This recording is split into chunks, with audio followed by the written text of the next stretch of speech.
my dear Chutku people, I welcome you all to Decode NCERT series, where today we are going to decode the chapter Human Reproduction, which carries almost around 10 marks, and it is not something that we all can afford to lose. So what do? We study it, but not in a hard way, we study it in a smart way. So today I am going to tell you what's more important. I will tell you what type of questions have previously come, so you get an idea of things. So it's not like you're just reading NCERT and just going on reading it. Sometimes when you get stuck, you get stuck. So this time we are not going to get stuck. We are going to focus on what's important. We are going to work on that. We are going to see questions. We are going to practice that. Yeah, so that's the motto of this particular series, my dear children, and I want you to have your NCERT textbooks, I want you to have your pen, I want you to have your sticky notes. If you do not have sticky notes, don't worry, just have a paper where you can write down the questions. So I'm not asking you to underline with me, do not do that, okay? It's there in the PDF, you can get the PDF. Will that work? Yeah, so you just have to write the important questions, or where does this important question come from? At least have an idea of that. Works. And I see you commenting that this particular series is really helpful for you. We are happy to know that, and that matters to us. That's the only thing that matters to us, and I hope we keep on helping you like this forever. Yeah, so let's begin, my dear children. Over here is the introduction of the chapter. Just have a quick read. Okay, so there are few things that I want to tell you which I forgot to mention. So gametogenesis, then you have insemination, fertilization, as well as implantation, gestation, and then parturition. This is the flow of reproduction. Okay, what all events are there? The events of reproduction, it goes like this. One, gametogenesis as in the formation of gametes. Okay, then insemination as in entry of the sperms, as well as fertilization means fusion of sperm and the egg. Implantation means basically the embryo coming and getting embedded in the uterus for its formation. Gestation means the period during which the embryo is going to grow into a fetus. Parturition means final expulsion of the baby outside the womb, or basically the female reproductive tract. That is known as parturition. So the sequence, you should be knowing it. Okay. Now in the case of male reproductive system, it is there in the pelvis region, my dear children. What all organs are there? You have testes, you have accessory ducts, you have glands, and then you have external genitalia. Now let's see what I have highlighted over here. So you have this thing. Listen, you should be knowing that testis is situated where, my dear children? Outside the abdominal cavity. Where in the abdominal cavity? Inside the scrotum. Why? Because it needs 2 to 2.5 degrees Celsius lower than the normal body temperature for the sperm formation to take place. Sperm formation takes place in the testis, okay? And the enzymes which works for it needs a temperature lower than the human body temperature. How much lower? 2 to 2.5 degrees Celsius lower. Okay. Now each testis, if you see, they have 250 compartments. What do you call it? Testicular lobules. Okay. Now the testicular lobules have 1 to 3. Each testicular lobule that you see, it will be having 1 to 3 highly coiled seminiferous tubules. Now inside which, what do you have, children? You have the male germ cell and you have Sertoli cells. The male germ cells are known as spermatogonia, and this is known as what? Sertoli cell, my dear children. The male germ cell, you know, it will form the sperms. So what does Sertoli cell do? Sertoli cells is going to, give massage to the head, sir of the sperm. What do you say? Head of the sperm. So basically it is there for nourishment of the sperm. It is also known as nurse cells, my dear children. Both these cells are inside what? Seminiferous tubules. Now you have one seminiferous tubule, 2, and then 3 in one particular lobule, right? So in between that, there will be spaces. In that spaces, what do you have, my dear children? You have interstitial cells or Leydig cells. You also call these spaces as interstitial spaces. Now, what is that particular Leydig cells responsible for? It is responsible for testicular hormone synthesis, that is known as androgens. The male hormones, what do you call them? Androgens. And the major one is what? Testosterone. So it is there for that. So your testis has two functions. One is the production of sperm. Second is what? The production of male sex hormones. Very, very important. Done. Now, the male accessory ducts include rete testis, vasa efferentia, epididymis, vas deferens. The flow of this thing you should be definitely knowing. There is no chance you can miss it. Okay. First comes rete testis, then comes vasa efferentia, then comes epididymis, then comes vas deferens, then comes ejaculatory duct, then comes urethra, and then comes urethral meatus. So basically this whole thing is really important. I didn't underline the whole thing, but I want you to understand that there could be MCQs coming. Yeah, there could be MCQs coming asking for the flow. Okay, asking for the flow. You should be knowing the flow really well. Now this picture that you see is important. What is it, children? Diagrammatic view the male reproductive system. Okay, this could be important, and there's a diagrammatic sectional view. This is also very much important. Cool. Chalo.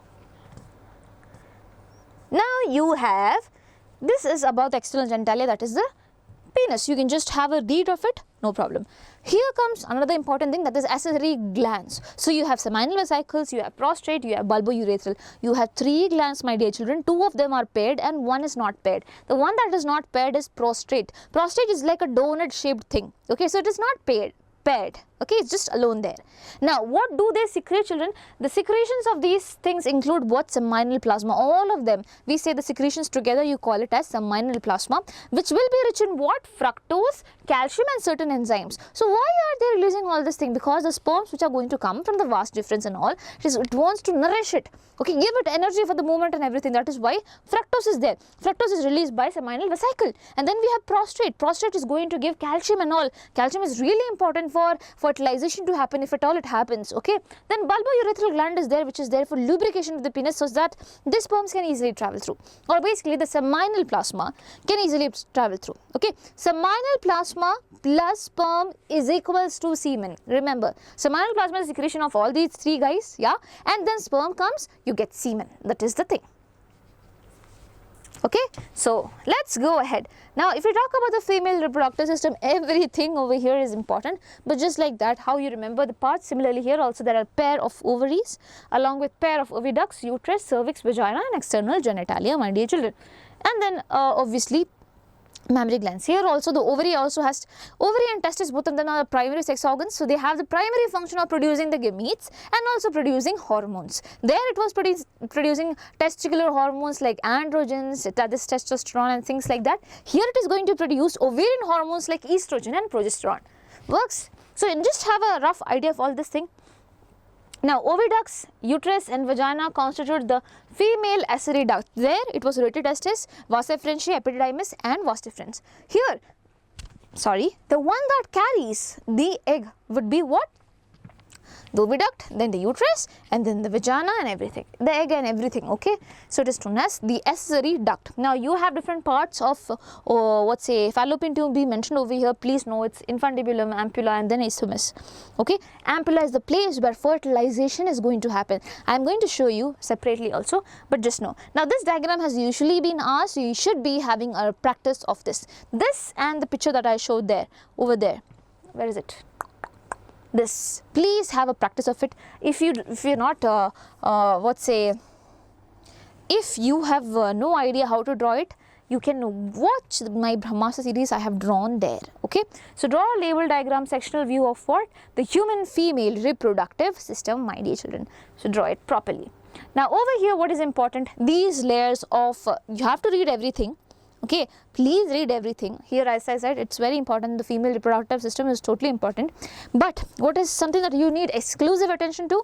The uterine wall. So you have perimetrium, then you have myometrium, then you have endometrium. So perimetrium is the outer layer, okay, and myometrium is made up of smooth muscles, my dear children. Smooth muscles, they are involuntary, they are not under our control. For example, I now think that I want my myometrium to contract and relax. Can I do that? No, it's not voluntary, it's involuntary, it's not under my control. Okay, and why is it useful? Because we want, for example, when the baby is being formed and the baby wants to move out at this point of time, there should be contraction and relaxation. Who is responsible for that? It is the myometrium. And then we have the endometrium. What does the endometrium do? It is the glandular layer which provides nourishment to the growing embryo. Okay, so the question has come, the function of myometrium layer present in the uterine wall is to what? It is responsible for what? Contraction and relaxation during parturition or things like that. Now over here they have mentioned about the external genitalia, which includes mons pubis, labia majora, labia minora and everything. And this particular line is really important. The opening of vagina is often covered partially by a membrane that is known as hymen, my dear children. Okay, the opening of the vagina which is there, it is covered by a membrane that is known as hymen. Now hymen, is it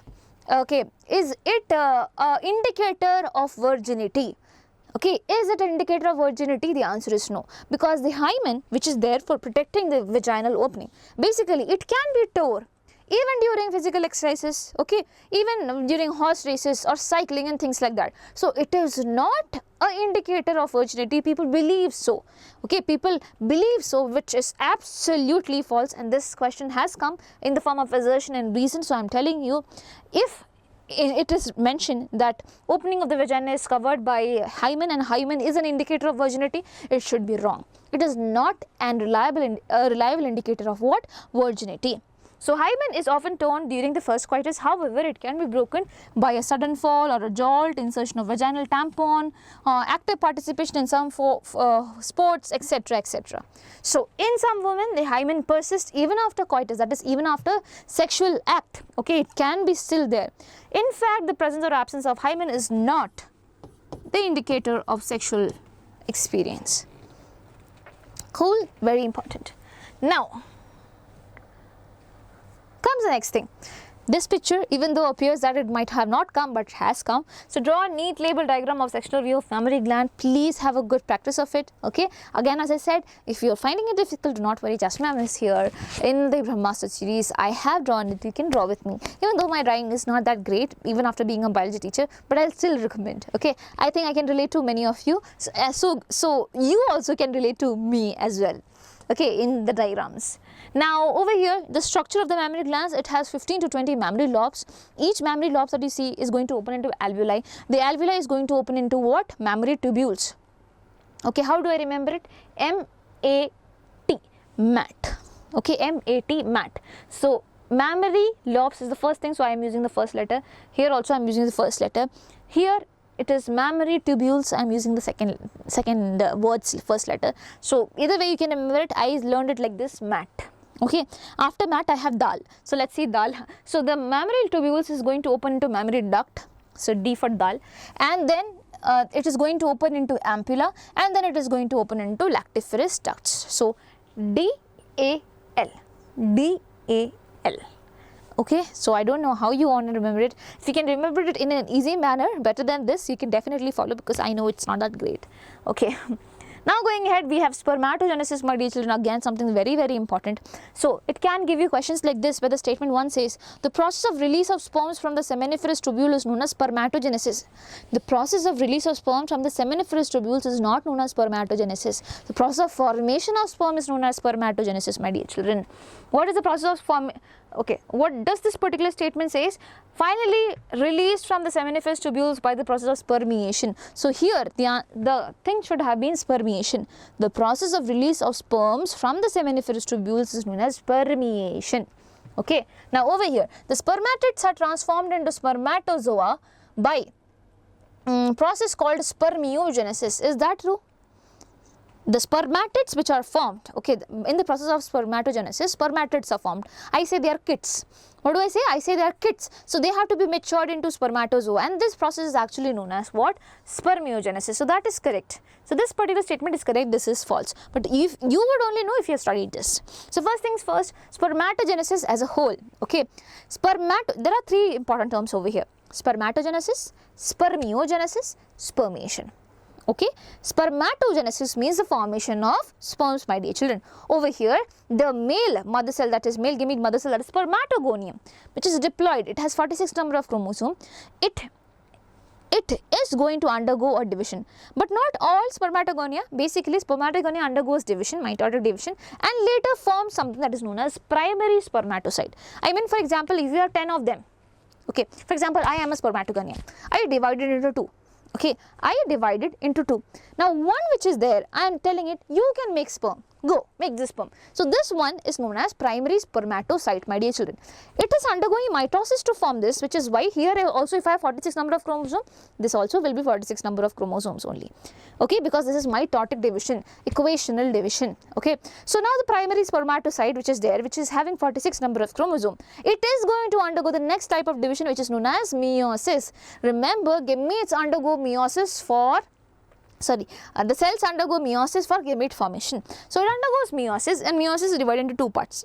So the primary spermatocyte which is there, it undergoes first meiotic division, and it forms two equal haploid cells which are known as secondary spermatocyte. What do you call it? Secondary spermatocyte. So primary spermatocyte is going to divide into what? Two secondary spermatocyte. Now the secondary spermatocyte undergoes second meiotic division to produce 4 equal haploid spermatids. Okay, so I have primary spermatocyte, it divided into what? 2 secondary spermatocytes. Both of them will be having half the number of chromosomes that I had. That means if the primary spermatocyte had 46, both of them will be having 23, half.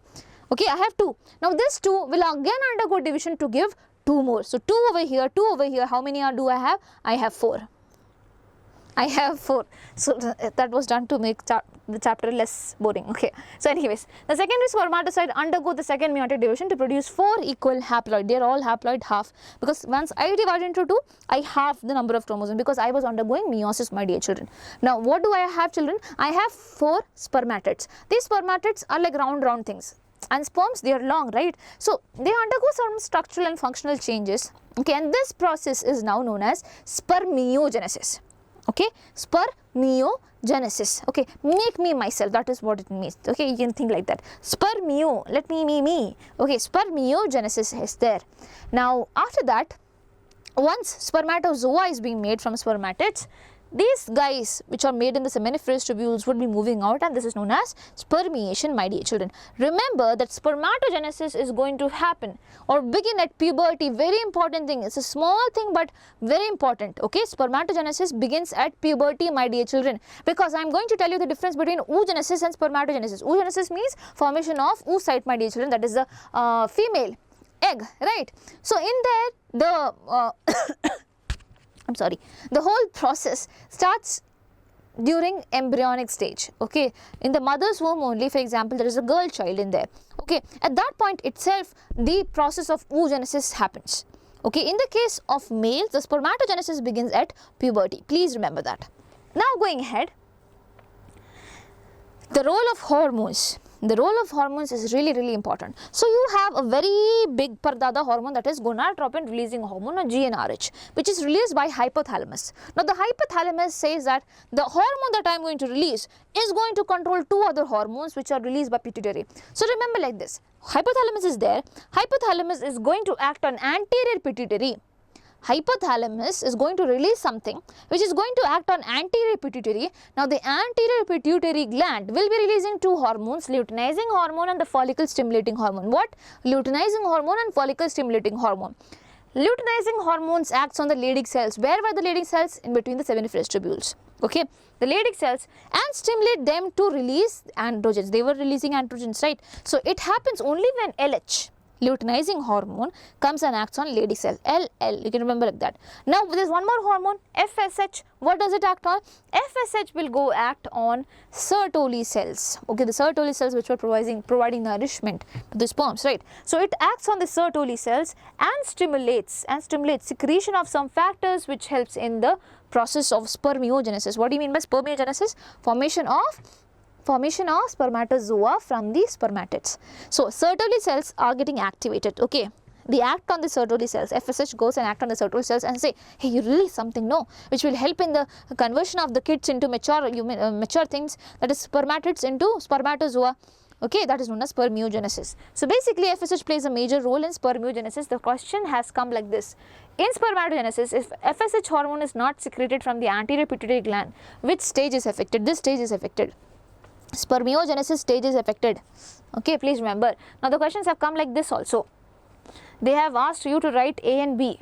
So hypothalamus is secreting dash. What is it secreting? GnRH, gonadotropin releasing hormone. Okay, now it acts on anterior pituitary. My dear children, pituitary gland has 2 sides. One is anterior, one is posterior. So it is going to act on anterior pituitary. Now this anterior pituitary is going to release 2 hormones, LH and FSH. LH is going to act on Leydig cells. FSH is going to act on Sertoli cells.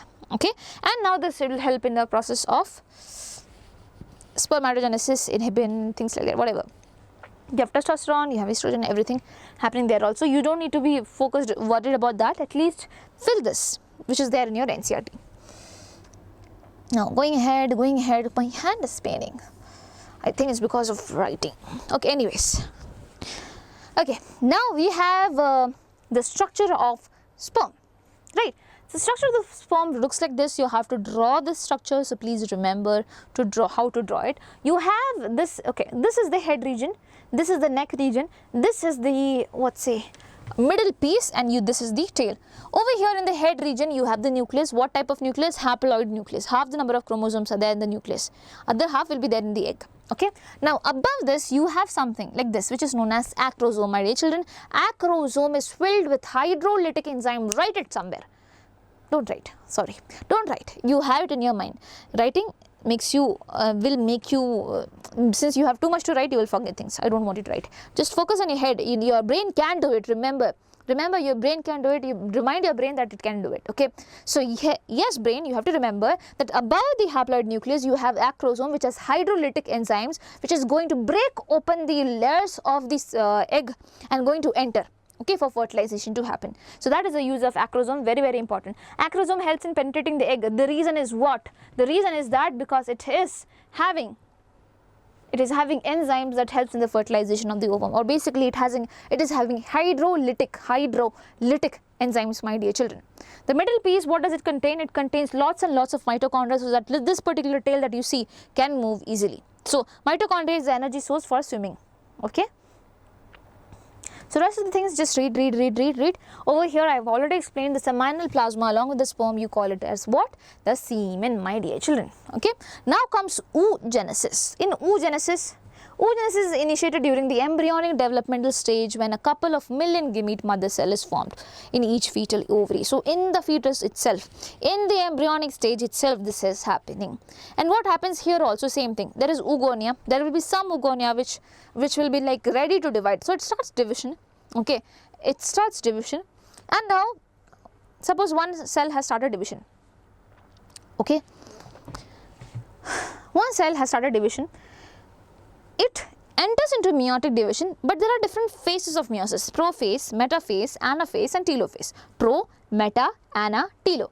Okay, I think you have studied it already in 11th grade. Now meiosis happens in two stages. There is meiosis 1 and meiosis 2. Meiosis 1 has prophase 1, metaphase 1, anaphase 1 and telophase 1. Meiosis 2 has prophase 2, metaphase 2 anaphase 2 and telophase 2, right? Now over here, the cells which have started undergoing division, they are stuck in prophase 1. They are stuck in prophase 1 and they are okay with that. Okay, and what do you call this cell as? You call this as primary oocyte. What do you call it? Primary oocyte. So they are the ones who have begun division. They have not completed one stage. So they are still diploid. They are still diploid, my dear children. So each primary oocyte then gets surrounded by a layer of granulosa cells. So slowly there will be a layer of granulosa cells forming. You call it what? Primary follicle. Now the follicle that you see degenerates. Okay, so many follicles, it degenerates from the birth to the puberty. Until puberty, so many follicles which are being formed. Okay, they all degenerate. Some of them are left. How much are left? 60,000 to 80,000 primary follicles are left in each ovary. In each ovary you have 60 to 80,000 primary follicles. Okay, what does a primary follicle has? A primary oocyte, which is stuck in which phase, my dear children? Prophase 1.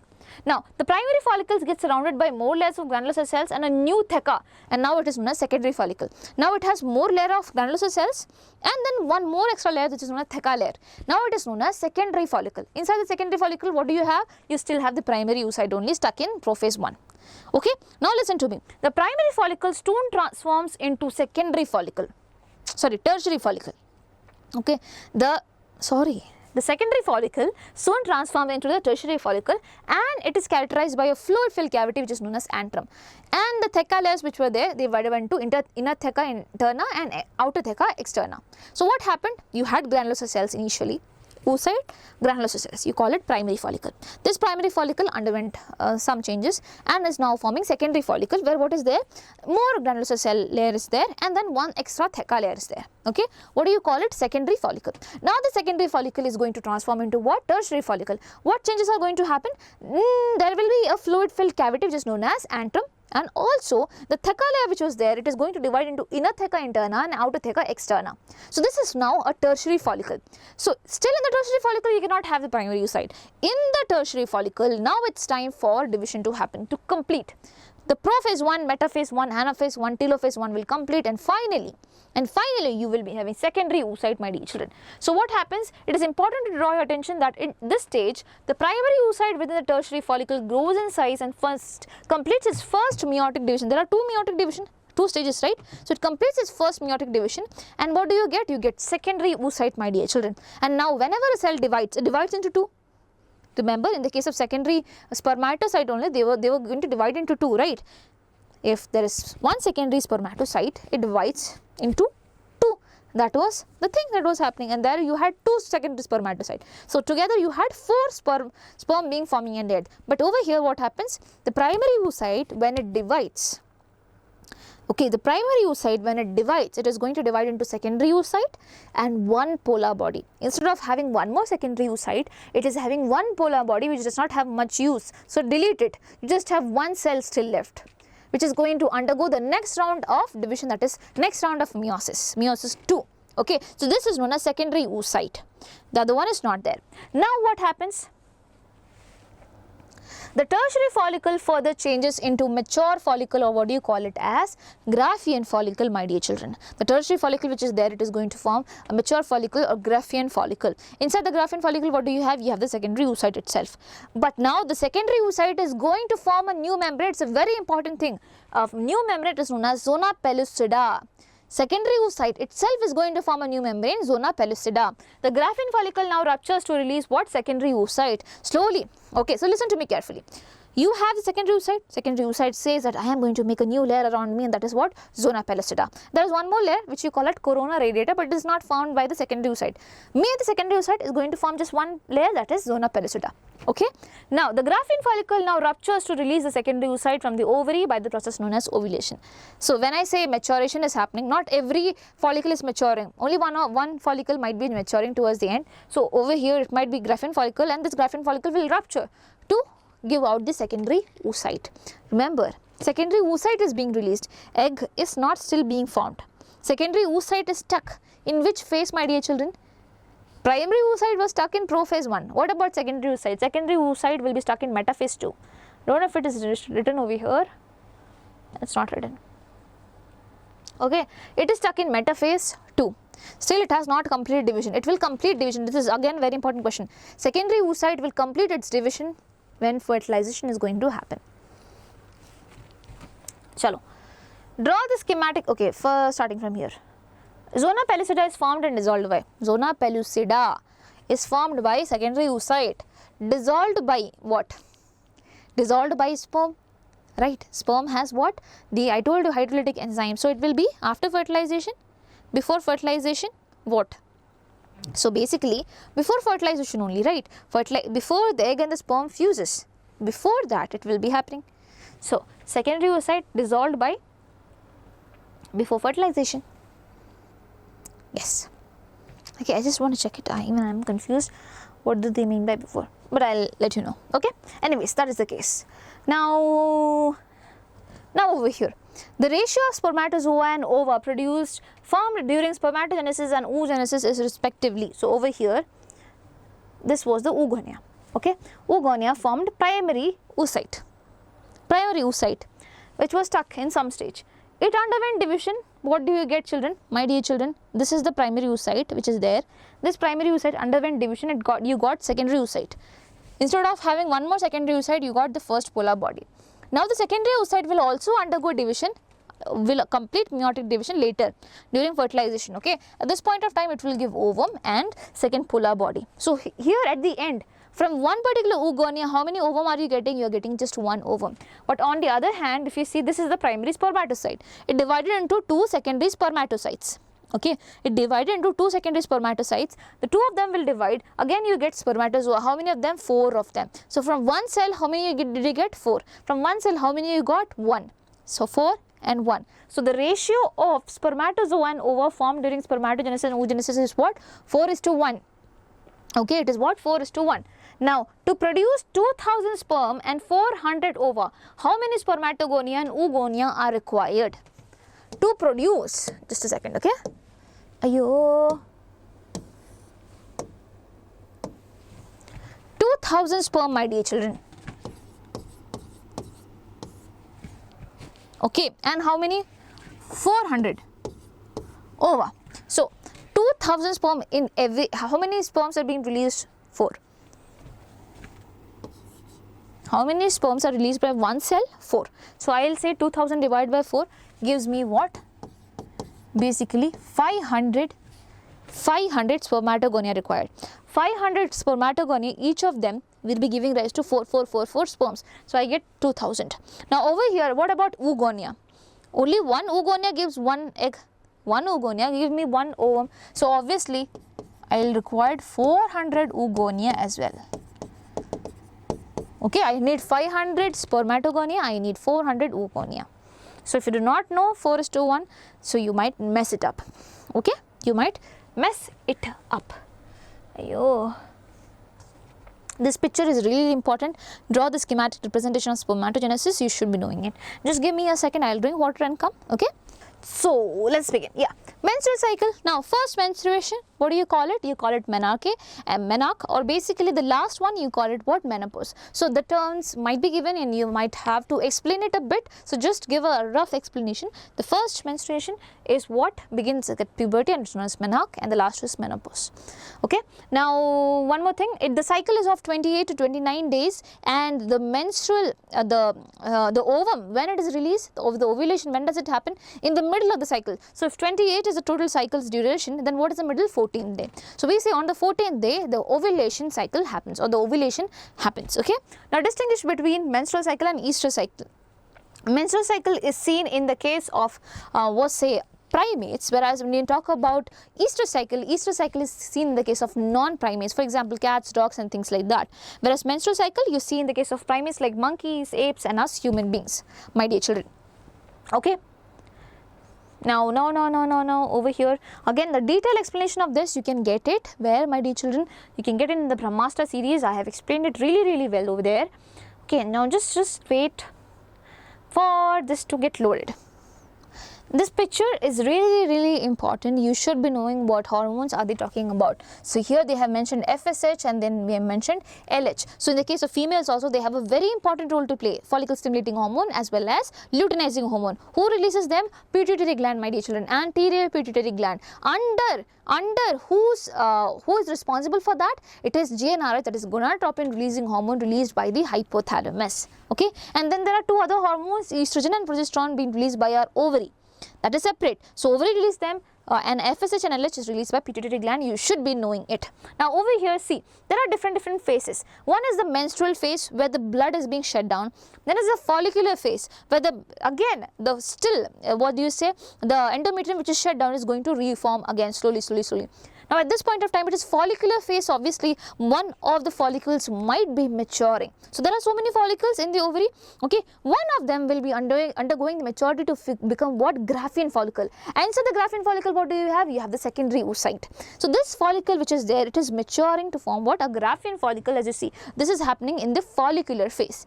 Okay, it happens in the follicular phase, and as you see at the tip of the follicular phase the amount of estrogen goes really high. Why? Because the follicles which are there, it is releasing estrogen. It is going to release estrogen, and when the estrogen it goes really high, what happens? When estrogen goes high, the LH which is there, the luteinizing hormone which is there, it goes really high, and when the luteinizing hormones goes high, what happens? The graphene follicle which is there, it ruptures and ovulation happens. So after follicular phase you have an ovulatory phase over here where ovulation is happening, and after that what happens? Graphene follicle ruptured, gave out the secondary oocyte. What happens to the graphene follicle which was there? Okay, secondary oocyte is gone. What about the granulosa cells and everything? Now it forms something that is known as corpus luteum, my dear children. What do you call it? Corpus luteum. Egg is released, so egg and the sperm can fertilize anytime. That can happen anytime. Okay, but what about the rest of the things? It forms corpus luteum, and the corpus luteum releases the next hormone, that is progesterone. Corpus luteum which is there in the ovary, it is now going to release progesterone. Now the progesterone level increases. When the progesterone increases, the endometrium which was forming, it speeds up and makes big endometrium layer. Such that what is the use of it? Such that the egg which is released, if it is undergoing fertilization, this particular layer that you see can provide nourishment to it. That is the use of it. Now this is known as luteal phase, my dear children. What do you call it? Luteal phase, because over here the corpus luteum plays a very important role. Okay, it plays a very important role, and it is also known as it is also known as secretory phase. What do you call it? Secretory phase. Why? Because over here the endometrium which is formed, it is going to secrete a lot of glycogen and everything. Again, for what? For nourishment. For nourishment if fertilization is happening. Now follicular phase is also known as proliferative phase. Why? Because the endometrium which is shut down in the menstrual phase, it is reforming again. So you should be knowing in what phase what is happening. So in this phase, menstrual phase, what is happening? Basically the endometrium is shut down. Follicular phase, the follicles are going to get matured and also the endometrium is going to reform under the influence of estrogen. Okay. Now follicular phase, here the follicles are maturing because of FSH and LH happening over there. Now at the end you have ovulatory phase, where because of estrogen which is being released by the follicles, there is an LH spike, and when there is an LH spike, what happens? The graphene follicle ruptures to give out secondary oocyte. From here starts the luteal phase, where the corpus luteum is going to release what? Progesterone. Now when progesterone is released and estrogen is also very much, what happens? This particular endometrium becomes very thick and things like that, and it also secretes glycogen such that if at all fertilization will happen, it provides nourishment. Okay, and then again the next cycle happens. So you should be knowing about each and every phase, my dear children. Write the two events that occur in the ovary and the uterus during the follicular phase of the menstrual cycle. So what happens in the ovary? What happens in the ovary, my dear children, during follicular phase? In the ovary, the graphene follicles, basically the follicles are maturing. Okay, follicles are maturing. What happens in the uterus? Follicles are maturing and basically it is going to release lots and lots of what? Estrogen. That are the two events that could be happening. Now in the uterus, what is happening? In the uterus, at this point of time, the the endometrium layer which is there, it is slowly start to reform. Okay, it is slowly start to reform. That is the thing that happens over here. Now there is a question that is given which looks like this. Okay, it is mentioned as A and B. Over here, name the organs and glands which secrete the hormones represented in the labeled part A and B. So I told you it is pituitary gland, and this will be what? Your ovary. State the role of hormones secreted from part B on the uterus of human female during the menstrual cycle. During the menstrual cycle, what is its role? You have to tell. So estrogen basically helps in the formation, and then later what happens? Later what happens when the estrogen level goes really high and things like that, there will be an LH spike which will lead to ovulation and things like that. Ovum will be released, again it will be released to corpus luteum, and again it will be releasing progesterone, and it is going to maintain it. And then later when all of its level is going to go down, what happens? When estrogen and everything goes down, that's when menstrual phase happens, that is shedding down of the endometrium layer happens. So you should be knowing about all these things. Okay. Now over here I already told you about ovulatory phase and everything, and also about corpus luteum. There's nothing much to be explained. Just give me a second, until then it will be loaded. Yeah.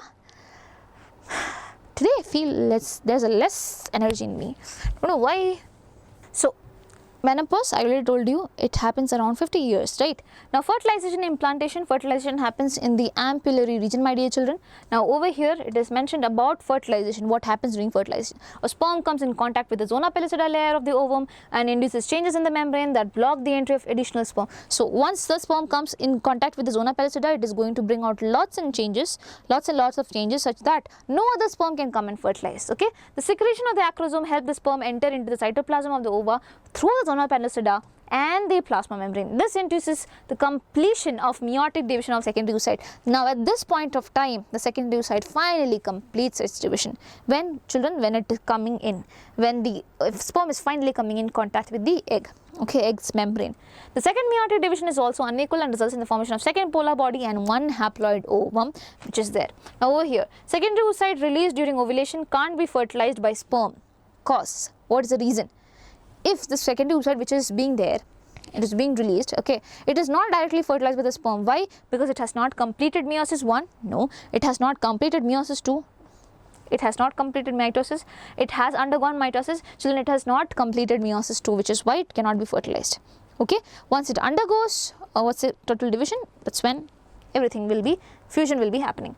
Now briefly explain the sex determination in the case of human being. Over here it is mentioned the zygote which has XX would be turning into female, whereas XY would be turning into male. Okay, just read through all the things, it is there in that chapter also. What do you call it? Principles of inheritance and variation, which is why I am not explaining again. Okay, now mitotic division, basically if egg and the sperm has formed, okay, come together, it causes the formation of what? Zygote. Now the zygote, it is going to undergo mitotic division, my dear children, and it will be moving it will be moving through the isthmus and everything. What do you call this as? You call this cleavage towards the uterus. And this point of time, the cells which are being formed, you call them blastomeres. What do you call them? Blastomeres, not blastomeres, it is blastomeres. Now the embryo, they have specifically mentioned, please remember it. The embryo which has 8 to 16 cells, that is 8 to 16 blastomeres, what do you call this particular embryo as? Ayyo. In embryo also you have different stages, no? So what do you call that particular embryo which has 8 to 16 blastomeres? You call it as morula. Okay, what do you call it as? You call this as morula. Now over here they have mentioned different things. This is the the secondary oocyte which is there. Then there is fertilization, there is zygote which has underwent division. It has now 2 cells.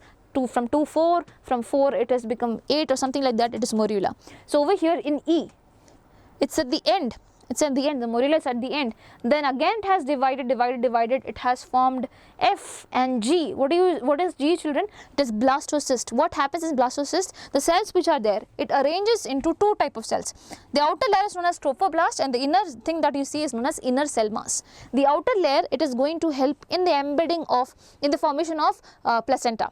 Okay, it is going to help in the formation of placenta, and the inner thing that you see, it is going to actually form the embryo later on, or the fetus later on. Okay, so in which stage is it getting embedded? Blastocyst stage, my dear children. In which stage is the embryo getting embedded? It is blastocyst stage. I thought it will get loaded by this time, but still it has not loaded. What is happening? Come on, just 2 more pages and it's done. Let's wait. I think the file size is way too much. Oh yes, finally. So yes, as I was saying, the morula continues to divide and transforms into what? Blastocyst. And then the blastocyst has 2 stages, 2 layers, trophoblast and inner cell mass. And over here the trophoblast will be helping in the formation of what? Placenta. Okay, the blastocyst becomes embedded in the endometrium of the uterus. Please remember, it's a stage of embryo, blastocyst, and this process is known as implantation. So X is a structure which gets embedded in the endometrial layer. What is X, my dear children? Blastocyst. The phenomenon is called Y, that is known as implantation. Now over here they have mentioned about placenta formation. Okay, the finger-like projection on the trophoblast are known as chorionic villi, and then chorionic villi and the uterus. Okay, from the baby's end you have the chorionic villi formed from the trophoblast, okay, and then from the mother's end you have the uterine tissue, both of them get embedded, and this is what you call as placenta. Now placenta is really helpful. Why? Because it helps in supplies oxygen and nutrients, whereas it is also responsible for removal of carbon dioxide and excretory waste materials. So functions of placenta is given over there. Now over here placenta is also going to act like an endocrine tissue. That means it is going to release hormones. What hormones? There are 4 hormones, only 4 hormones, and you have to remember it. Human chorionic gonadotropin, human placental lactogen, estrogen and progesterone or progestrogens. Okay, 4, only 4. So estrogen and progesterone is being already released from the ovaries also, but in the case of pregnancy at this point of time, placenta plays a major role releasing all this thing. Now do not confuse it with the relaxin, and that's why I mentioned in different color. Relaxin is another hormone that is released by the ovary during the later phase of pregnancy. The hormone is secreted by the ovary in the later phase of pregnancy is what? Relaxin. Okay, know about that. Now levels of other hormones like estrogen, progestrogens, cortisol, prolactin, thyroxine, remember this also. Estrogen, progesterone, you already know it. Cortisol released by adrenal cortex, okay, and then you have prolactin, that is for milk production, and thyroxine. Everything is there being released during released in many folds during pregnancy. So during pregnancy the level of hormones are increased several folds in the maternal blood. Name the hormones and write its importance. So you should be knowing at least the names, and here also it is during pregnancy only, so at least you can mention the the function of all this thing.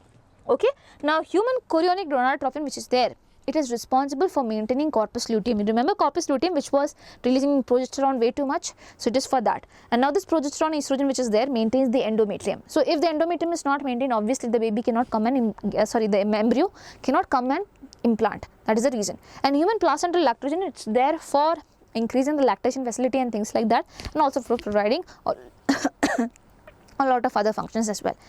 Estrogen and progesterone mainly for endometrium. Cool. Now over here we have the cycle of events that happens in gestation period.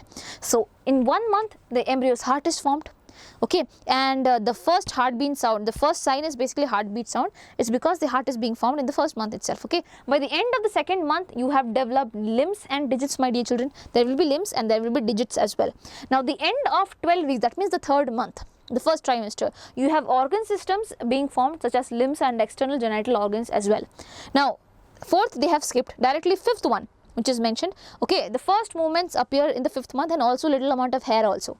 Okay, in the 6th month there will be body hair and stuff like that. There will be eyelets will be separating and things like that. So you should be knowing about the weeks also. In 1 month how many weeks you have? 4 weeks. So if you have asked this question, that is during pregnancy the fetus develops limbs and digits after. So you know limbs and digits are being formed after second month. So second month means 4 plus 4, 8 weeks. So after 8 weeks, my dear children, the first movement of the fetus are observed during which month of pregnancy? First movement in the 5th month. Always remember, in the 5th month it will move and it will have hair also. So it goes like this. Okay, so you can remember like that. Okay, and by the end of 6 months means 6 into 4, 24 weeks. 24 weeks, the end of second trimester. Okay, end of the second 3-month period. Okay, so first we have 3 months and the next 3 months you call it a second trimester, and but by this time it is 24 weeks. So at this point of time eyelids and everything is getting separated, everything is normal, and then it undergoes other development as well. Now when it's time to move out, who gives the signal? It is the fetal ejection reflex that happens, and it is given by the fully developed fetus and also the placenta. Okay, also the placenta. So who, children? Fully developed fetus and the placenta is responsible for fetal ejection reflex. At this point of time the body understands, yes, the baby has to move out, and at this point of time there will be release of oxytocin from the maternal pituitary. This oxytocin which is there, which is released from the maternal pituitary gland. Okay, mother have pituitary gland, everyone has it, right? So pituitary glands, oxytocin will come and bind on the receptors in the myometrium. Myometrium, you remember, the muscular layer. In that there are so many receptors for oxytocin. The oxytocin comes and binds on the receptor, and now the muscles will start to contract. There will be more contraction, there will be more oxytocin, and the thing goes on until the baby is moved out. Okay, so that is given over here. You have to know about this thing. Parturition is induced by complex neuroendocrine mechanism. Comment. So this is the neuroendocrine mechanism that is being followed. Okay, the neuronal and the endocrine as in the hormonal thing. Okay, so hormone oxytocin is being released, neuronal as in it is sent to the nervous system that this thing has to be done, contraction, relaxation will be happening and everything. So this whole thing is neuroendocrine mechanism. You have to make them understand, make your invigilator understand by writing the answer in a proper way. If you are finding it difficult, please watch the Brahmastra series. I have explained it really well. Here I don't want to go too long, which is why I am not going ahead. Okay, that's all. Last thing, colostrum contains so many antibodies. Colostrum is the first milk being secreted from the mothers, and it is also given in your human health and diseases chapter as well. Now colostrum has which antibody, my dear children? If you remember, can tell me the antibody's name? Colostrum is rich in which antibody? If you remember, definitely tell me in the comment section. Now I don't want to go any bit further because it's already been too late. I'm so sorry, but I was trying to complete everything possible. And if you're liking this video, do not forget to subscribe to our channel, that is Diksha Karnataka. Love you all. Take care. Bye-bye.